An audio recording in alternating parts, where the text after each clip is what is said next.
অভিনেত্রী কাজী নওশাবা আহমেদ ২০১৮ সালের নিরাপদ সড়ক আন্দোলন থেকে তৎকালীন শেখ হাসিনার আওয়ামী সরকারের শাসনামলে বিভিন্নভাবে শিকার হয়েছেন তিনি। এখন সেই নওশাবাই একের পর এক সুখবর পাচ্ছেন, পুরস্কৃত হচ্ছেন। বাংলাদেশ শিল্পী কল্যাণ ট্রাস্ট এবং চলচ্চিত্র সেন্সরের সদ্য গঠিত বোর্ডের সদস্য হিসেবে তাকে যুক্ত করা হয়েছে। এখানে অভিজ্ঞদের সাথে নওশাবার নাম দেখে অনেকেই বিস্মিত হয়েছেন। তবে অনেকেই বলছেন যে কষ্ট পেয়েছেন সেসবের প্রতিদান পাচ্ছেন তিনি। অতীতে অন্যায়ের বিরুদ্ধে দাঁড়িয়ে তিনি সাজা ভোগ করেছেন, হারিয়েছেন কাজ, এমনকি ঠকেছেন শিল্প মাধ্যম থেকেও। তার হাতে এখন শিল্পীদের কল্যাণে কাজ করার দায়িত্ব। কাজী নওশাবা আহমেদ দেশের বিনোদন অঙ্গনে পরিচিত মুখ। মঞ্চ থেকে টেলিভিশন, নাটক থেকে বিজ্ঞাপন, সবখানেই তার পা পড়েছে। তিনি দীর্ঘ ৬ বছর সিসিমপুরের ইকরি চরিত্রে কণ্ঠদান এবং পাপেটটি পরিচালনার সাথে যুক্ত ছিলেন। নওশাবা আহমেদের জন্ম এবং বেড়ে ওঠা রাজধানী ঢাকাতেই। তার শৈশব কেটেছে শ্যামলীর আদাবরে। তার বাবা লেফটেন্যান্ট কর্নেল কাজী সেলিম উদ্দিন বাংলাদেশ সেনাবাহিনীর সদস্য ছিলেন। শিক্ষা জীবনে নওশাবা শহীদ আনোয়ারা স্কুলে ৭ম শ্রেণী পর্যন্ত পড়াশোনা করে হলি ক্রস স্কুল অ্যান্ড কলেজে ভর্তি হন। এখান থেকে তিনি এসএসসি এবং এইচএসসি সম্পন্ন করেন। ছোটবেলায় নিজের আগ্রহেই ছবি আঁকতেন নওশাবা। গতানুগতিক সাংস্কৃতিক পরিমণ্ডলে বেড়ে ওঠেননি তিনি, তবে গান ও নাচ শেখার প্রবল আগ্রহ ছিল তার। মাঝে মধ্যে চেষ্টাও করেছেন, সেটা অবশ্য সবার অগোচরে। এইচএসসি পরীক্ষার পর পরিবারকে বুঝিয়ে ভর্তি হয়েছিলেন ঢাকা বিশ্ববিদ্যালয়ের চারুকলা ইনস্টিটিউটে। সেখানে একটা ভিন্ন জগতের সঙ্গে তার পরিচয় ঘটে। ফার্স্ট ইয়ারে থাকতেই জনপ্রিয় পাপেট শো সিসিমপুরের সঙ্গে যুক্ত হন তিনি। সিসিমপুরের স্টাইলিস্ট হিসেবে কাজ শুরু করেন তিনি। অনেকেই তখন তাকে ক্যামেরার সামনে কাজ করতে বলতো, কিন্তু তিনি কিছুটা ভয়ে ছিলেন। পরিবার বিষয়টা কিভাবে নেবে তার ভেতর সেই শঙ্কা ছিল।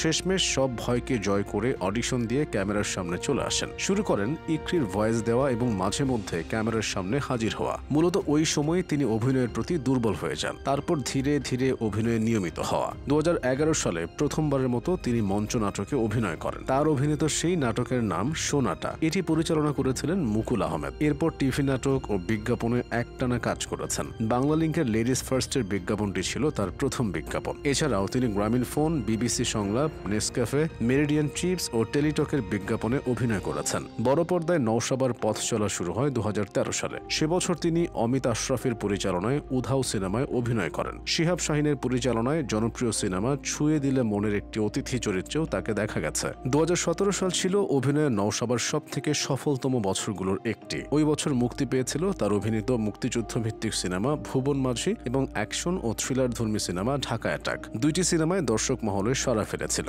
তবে এর পরের বছর অর্থাৎ ২০১৮ সালেই নওশাবার জীবনে ঘোর অন্ধকার নেমে আসে। সে বছর নিরাপদ সড়কের দাবিতে সড়কে নেমেছিল বিভিন্ন শিক্ষা প্রতিষ্ঠানের শিক্ষার্থীরা। ওই ঘটনায় সোশ্যাল মিডিয়ায় সরকার বিরোধী এক পোস্ট করার দায়ে গ্রেফতার করা হয়েছিল নওশাবা আহমেদকে। পরবর্তীতে জামিনে মুক্তি পেলেও তাকে নানা রকম ভয় ভীতি দেখানো হয়েছে। ২০১৮ সালের পর গত ৬ বছরে ২০ বার বাসা বদলেছেন এই অভিনেত্রী। তিনি কোথাও বেশি দিন নিরাপদে থাকতে পারতেন না। সরকার পতনের পর ইউটিউবার তানভীর তারেকের একটি পডকাস্টে এসব জানিয়েছেন তিনি। তবে শত বাধা বিপত্তি থাকলেও তিনি অভিনয় ছেড়ে দেননি। তারও বহু আগে একবার শুটিং করতে গিয়ে বড়সড় পড়েছিলেন নওশাবা। তখন চিকিৎসা নিতে হয়েছে ভারতে, তাও দীর্ঘ অনেকটা সময়। অনেকদিন চলাচল করতে হয়েছে হুইল চেয়ারে। পরিবারের সবাই ভেবেছিল নওশাবা আর অভিনয় করবেন না। সেখান থেকেও তিনি ফিরে এসেছিলেন। এসব সম্ভব হয়েছে নওশাবা আহমেদের একাগ্রতার জন্য। ব্যক্তিগত জীবনে তিনি বিবাহিতা। তার সংসারে প্রকৃতি নামে একটি কন্যা সন্তান রয়েছে। ভয়ঙ্কর সব স্মৃতি এখন শুধুই অতীত। সময়টা এখন নওশাবা আহমেদের।